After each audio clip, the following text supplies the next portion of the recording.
They're right.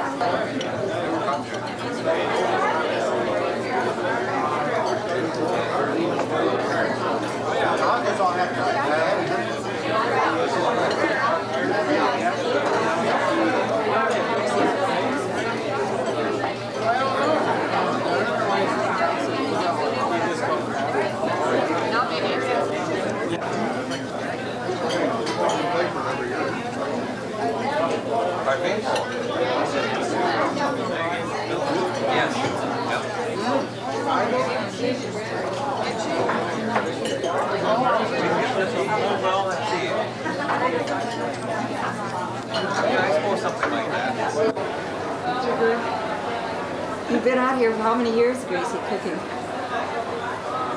About 23, 24. Well, you must All but 2 years. all but 2 years. Well, that's good. All but 2. That's all. Still enjoying it? Sure. Good. Smells good.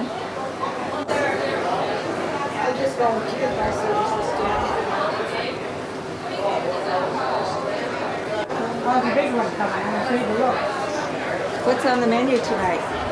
Chicken. Chicken. Okay. It's going to be, as I said, a few people are going to give some comments, and then after the program, get ready to remind them we've got a band. We're going to have a dance. We've got Nick Thompson from Rarble with his orchestra, and promised to tell you some fine music here. So with that, I will turn it over to Otto Schaefer, and he is going to conduct the program and call the speakers. This program is, as you noticed, unscheduled in your notices and on your ticket. It could be the past 24 years, 26 years, or 27 years. It took about 4 years for this thing to get going. And at that time, I was one of them that didn't think that would happen because there were two golfers in town. We were going to the Stock Center and playing. And I thought, no way could that thing go over. And so right now we are going to have Bill Meyer tell us how it did go. Bill? I'm very, very happy to be here tonight, particularly after the invitation that I received from Otto Schaefer. About a week ago, he called me and asked me if I could come to this meeting tonight, and I said, well, I was planning on coming. He said, would you mind saying a few words about how this golf course was started? He said, you know, he said, I've been looking through the documents, and he said, all the names of the people who started this golf course are dead except you. And, with that dubious honor, I guess I'm very glad to be here. Of the climate or the atmosphere that existed in Melrose in 1960. There were very few golfers, as Otto mentioned, in Melrose. The coaches golfed. A few people like Rusty Goyle and Norm Bolick, and a few people golfed. Don Meyer, Don Stahlberger, Dick Kennedy, John Provenzino, and I were in the very lowest end of the scale, duffers. We'd go to Stock Center periodically, tee off and go down that number one fairway and leave all our troubles behind. And just say, this is the greatest thing that ever happened. How beautiful to get away from everything and just relax for an hour. We kept dreaming about how nice it would be if we had a golf course in Melrose, because most of us couldn't afford to give a half a day just to play a game of golf. Traveling down or traveling back and the whole thing, and today most of us can't do that. So that it was just a dream that we would have a golf course here in Melrose. One of the reasons I was very happy to have this opportunity tonight was to give some public recognition to John Provenzino. John was the superintendent of the school here when this golf course was started. John was our first president, and John was a tireless worker for this course. And if there's any person that's got to have credit for this course being here today, it's John Provenzino. Well, John came to my office one day, and I was clerk of the school board at that time, and we were dealing on many matters. And we got through with our business, and we were visiting about the golf course. He said, Bill, why the hell don't you start up this golf course, and I'll help you every inch of the way. I said, John, if that's so good an idea, why don't you do it, and I'll help you all. I said, we'll act as lawyer, secretary, bookkeeper, everything there is in this office. This office will be the headquarters. You be the president, and we'll get this golf course started.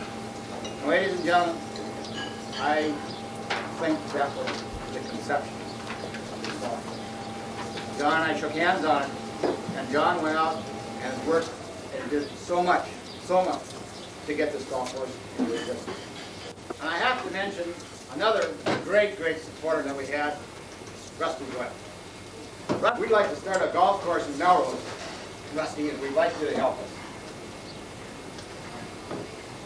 Rusty said, Phil, the town will never support you. I will. Where are you going to find golfers to support this golf course? They just aren't here. These people don't know what the hell a golf course is.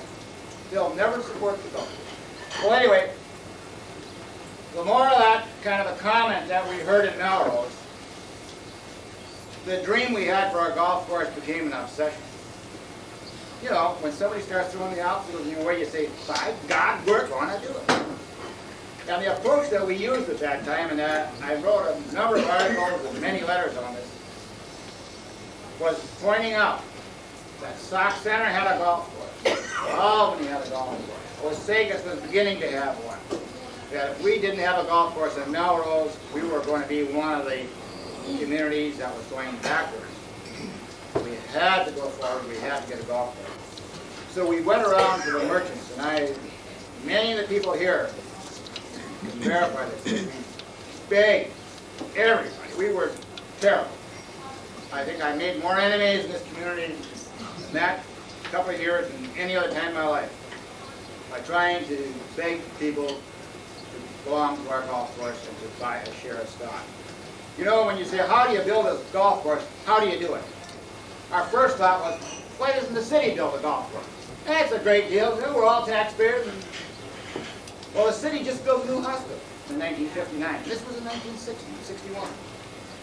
The city went the last mile, convincing every taxpayer in town to vote a huge bond issue at that time to build a new hospital.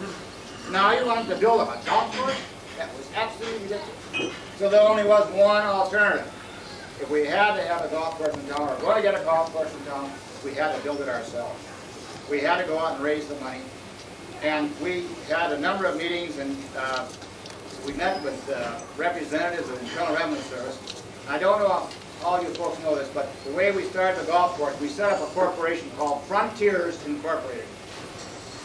And the reason we did that was that at that time there was an excise tax on any money that was received by a corporation that was of a non-profit status used for social purposes only. So we set up, our plan was to set up two corporations, one to buy the land because the stock that was purchased for that land, there was no tax on it. The stock that was used to build a clubhouse and to have the social part of this thing, that would be taxed at 20%.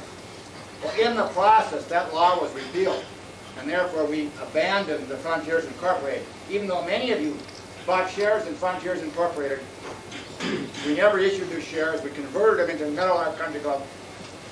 And Meadowlark Country Club then became the golf course and became $150 a share. We set a goal that we would not begin to build this golf course unless we could sell 100 shares at $150 a share. We got the 95 shares sold, and another 4 or 5 committed, and we had a meeting and said, let's go. And that was when we decided to go out. We bought this land. I have to mention Ted Klimke, who was one of our great supporters and really hard workers. I see Clarence Schwegman here, who was another one, and I'm so pleased, Clarence, that you're here tonight. Clarence would drive his tractor in from the farm. We didn't have many people from the farm supporting the golf course, believe me. If you wonder why this place is called Meadowlark Acres, I'll tell you why. Because we didn't want the word Melrose to appear anywhere. Because we got a loan from the Farmers Home Administration, and at that time the farmers didn't think that was the greatest place to put money. I don't think it was very popular to have a city building a golf course with money that the farmers could have had for loans. And at that time they had a program going that they were trying to divert, there was surpluses that time, in 1960 and 61. They were trying to divert what they call farmland, good productive farmland, into areas that were non-productive. And FHA loans became available if you would take land out of production and use it for a housing development or a factory or anything else. Well, it's quite a stretch of the imagination to make it into a golf course. And we were one of the first communities in the United States. We were written up in many of the papers around the United States.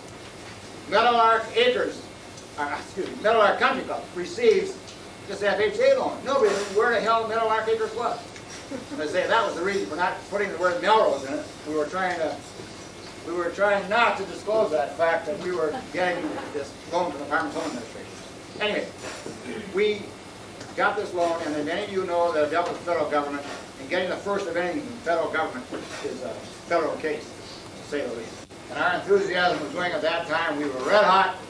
We said, we are not going to let this thing cool off. And so that this was our second site then. And we had a man by the name of Tim Murphy come down and look this site over. The course originally was built, included land south of the creek. It was all bogs and weeds, and he walked through that and said that if we cut the grass, it would dry out, and we made a few swales that we could drain it, and it would be suitable. And it just didn't seem to work out that way. But anyway, Tim Murphy put his okay on this site. We accepted it. We bought it from Herman Imdick, who lives right across the road. He owned it, and this became the site for our golf course. There were countless problems in acquiring this site and in getting this golf course started. Of all the projects that I've had the pleasure of working with in this community, I don't think any was more difficult than this golf course. We were all ready to close this loan when we got the abstract, and I had to examine the abstract and write a title opinion for FHA, and I discovered that there was a cemetery platted out there. And you know, cemeteries are sacred. You don't just play golf on cemeteries. And so that there was an awful lot of Might be the first hole in one. all these beautiful new trees that you've just transplanted. The bunkers down there are number 3. I'll tell you, you'd be very proud of this golf course today. But the drought we've had, every green is in great shape. I don't think there's one green here that is not in good shape. You've had to live through bad greens to appreciate that. That's no easy task to keep these greens good. You know, people take golf courses for granted. But if you ever built one, you'll know it's one hell of a task to build a green and make it good and keep it good. So I think that the present administration here in management is, you said my 3 minutes is up, voting. It's been great, and I think you will continue, and I surely hope that you'll continue to improve. And we're all looking forward to many good years out here. It's very fine. Also, on the site committee, by the way, it should be mentioned probably too, the frontier, that's Don Stolber, Dick Kennedy, Don Myers, Norm Boyd, Ted Klumpke. But some other sites were the Ed Kemper Farm, west of Chick's Tavern, and there were plans of using Chick's Tavern as a clubhouse, and people started to think, and that was the end of that.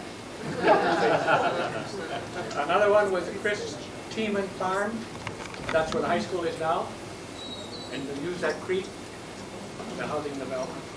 Then there are some that talked about the bluffs, right? Yeah. All those came up. And some of the land we had is from, it's called the Joe Van Farm, as he said, owned by Herman Imdick. But it also needed a land, I think, for hole number 6. And that we got from Jenny Little family, right across the freeway there. So we needed a little piece of land from them. So now we've got the loan. It was a 4.5% loan for 40 years. We have paid a lot of interest on it, not much principal actually, but the payments are woefully low. Must have been Democrats at the time.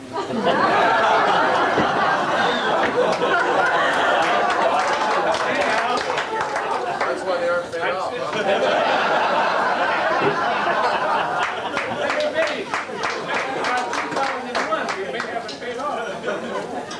Anyhow, that's enough chatter. So now we're going to go to the construction of the course itself. I'm talking about the greens, the fairways, tearing down the iron, etc., etc. and the chairman of the Greens Committee heading that at that particular time was Mr. Lyle Oldenshire. Lyle? Well, I'll tell you, this golf course has come a long way in 25 years. You people who didn't know this place before, it was a golf course. What it was this area was an alfalfa field, very, very sandy, light soil. The pine trees were all here, however, they were all growing thickly underneath with brush and weeds and whatever. There were no other trees on the course. Back here between the Indian land and the little land was a fence row, and because the soil is so light, we've had a drift of sand about that high, and I don't know, 20, 30 feet wide, which we had to remove the fence and have urban mayors haul that entire row of dirt out of there. We had to plow the whole area, disc it, drag it, get the weeds off, the alfalfa off, level it somewhat, and then Tim Murphy came up and laid out the course, gave us some working plans. I have a brother still with the State Highway Department who was doing surveying at the time. He came up and helped lay it out. And then the work began. As you know, Murphy's trademark kind of was these distinctly sloping greens, and that's the way we staked them. We had urban mayors haul in the fill to build the basic configuration, leveled that fill, and then started hauling in the topsoil. I think it was along the road over there we had a row of sand, a row of peat, and a row of black dirt, which we rolled back and forth with a road grader to get the proper mixture for the greens. Had that hauled onto the greens, and then we built about a 20-foot contraption behind that little tractor we had, and we used that to level the greens. I think Rusty Doyle and I spent months just going in circles with that little tractor until we finally got the green shape. But anyhow, Bill mentioned the fact that we didn't have any golfers in town and very little interest in golf. And yet, when the work started out here, the work parties, the turnout of dedicated workers was amazing. I wrote down a few names of people that I didn't want to forget, and Bill already touched on them. But I do want to mention those that are no longer with us. Ted Klimke, John Provenzino, Dick Carlson, and Rusty Goyle. Those people were very, very dedicated. They were here all of the time, could always be counted on. I won't mention the people who are still with us because they're here, they'll be able to tell you themselves how hard they work. One of the things right over in this area, we had a big two-story barn. And we tore that thing down by hand. And I'll tell you, it was kind of scary seeing these people up on the roof with their hammers and pry bars and axes and just tearing away at that barn. And Ted Klimke, I'll never forget, he had one of those peaks out in the front where the hay was brought up, and here's Ted out on that thing hacking away. You know, you ever see a guy that sawing the limb off behind him? That's Ted Klimke. He was out there on that peak and he was chopping away behind it. I don't know why no one ever got killed, but we did. But there again, the support from the people who never played golf and really didn't know what it was all about was tremendous. And I brought Jack Fisher out here and took him right over to the stakes. And I said, how about this, Jack? And he said, what are these stakes? He says, did you have a witcher out here? And I said, well, yeah, we did. He just kicked the stakes all over. He says, where the hell do you want the witcher? But Mark Ramacher was our first greenkeeper, and he was a very, very hard worker, and he worked on that water system, and every time he'd find a low spot, he'd dig it out and put a drain there. And I'm sure there are drains out there that nobody knows about except Mark. I just want to say one of the real big things of getting this whole place started was the ability of John and Bill to somehow convince Connie Palmgren at the Farmers Home Administration to make this loan. As he said, it was one of the first in the nation. He did talk about the write-up we received. It was not quite as complimentary as Bill led you to believe. I think they called it a boondoggle. If it were not for all of those dedicated people that we had back in those days, people who did not understand golf, but nevertheless were concerned about the community and wanted something they thought the community needed, and if it wouldn't have been for those people, we wouldn't have a golf course here today, I believe. Dr. Doyle heard of some hardwood floor being available at the girls' school in Sauk Center. So what we did then, of course, night after night, was to get paint scrapers and files, wood files or metal files, and to get all that particular flooring, all that grouped off there, so that the particular floor could be laid, which is this entire area is wood floor, and nailed. And you imagine rookies nailing. Confessions went up 10%. We got an old bar from Cripps Cafe. Some of you remember where Cripps Cafe was. And I put it up there. There's no sinks available. No stove. No nothing there. So what we did next year when we started playing, Gene Petermeyer catered food out here. We went to the VFW and picked up chairs and tables and ate on those and took them back again. And this went on until the great godfather, Henry Hepsterkamp, came. And Henry and Rita praying for Henry you know, all the time. That's why I say Henry Rita. Fixed up this place with the ceiling, the bar, the back bar, the paneling, and you name it. Previous year he put up the building over there, and he said the turkeys were pretty good that year, so he could afford to do that. So once again, we say thank you, Henry. You know, number 4T was probably the only place on our course now, except for, well, number 3, green, but where it's kind of low. And the peat would hold up Irvin Merritt's truck just for so long with their load of Class 5 on it. And, you know, Irvin was, you know, he's kind of wanted to protect his equipment a little bit, you know, and he was just kind of backing up real slow. And every time he'd back up, he couldn't make it down there far enough for that number 4 tee. He'd break through, and then he'd have to get his cat out and pull him out. So one time Hank, all of a sudden Hank said, well, Irvin, let me see if I can get it back there a little bit more. And he went up there, up on that hard ground, and he put that thing in reverse, and it just was smoking. And he got it back as far as he got. I thought he was going to go into the creek. I really did. But he stopped, and he dumped it, and he says, this is where number 4 tee is going to be. One guy that really needs a lot of recognition on the well, there's actually two, Hank Luxicam, because he is the guy that really pushed it. And Nicky Bregeman, who was the head man here at doing all the, he was here every night and doing all the I don't know, foremanship of construction foreman. He knew what to do and when to do it. Ed Tennis was out here a lot, Danny Schmidt, and Larry Tavis. Because a few years back in Melrose, Minnesota, location, the golf course, we had a tornado come right through here. And the one that knows most about that is Mr. Bernard Shaw. We pulled in our carts into the shed, and while we were in there, just that minute or two, it started pouring just buckets, just really coming down. We thought, well, this won't last very long. We'll wait till it quits and then we'll run to the clubhouse, and it didn't quit, so we kind of tore in and got a little wet. Came in, ordered a drink at the bar, and we were hungry, and it was a steak night. You know, it's traditional at Meadowlark Country Club whenever you have steak night that you have a bad storm. They had the grill set up right out here under the overhang because of the rain and everything. And I guess Omer and I said, let's go in the kitchen and get our steaks and we'll put them on right away. So we did that. We walked out, threw the steaks on the grill, and Bob Meyer came out right behind us.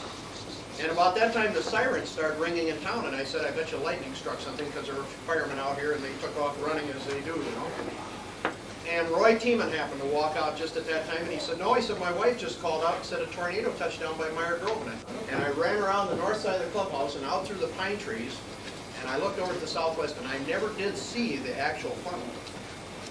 But as I looked over the top of the pine trees down there, I could see air currents going just like this. And I didn't need any more. And Bob had followed me part way out through the trees, and as I ran back by him, I said, get the basement door open. And I came in the back door of the clubhouse and I hollered, hey! Just like that, to get everybody's attention. There were maybe 30 people in here. And they all looked at me like I was crazy. And I said, there's a tornado coming right at us. Get in the basement. And they all started laughing at me. Got everybody down the stairs, and as, I think it was Tom Sanger and Lyle came down, or Dick Van Beck rather, came down the stairs last.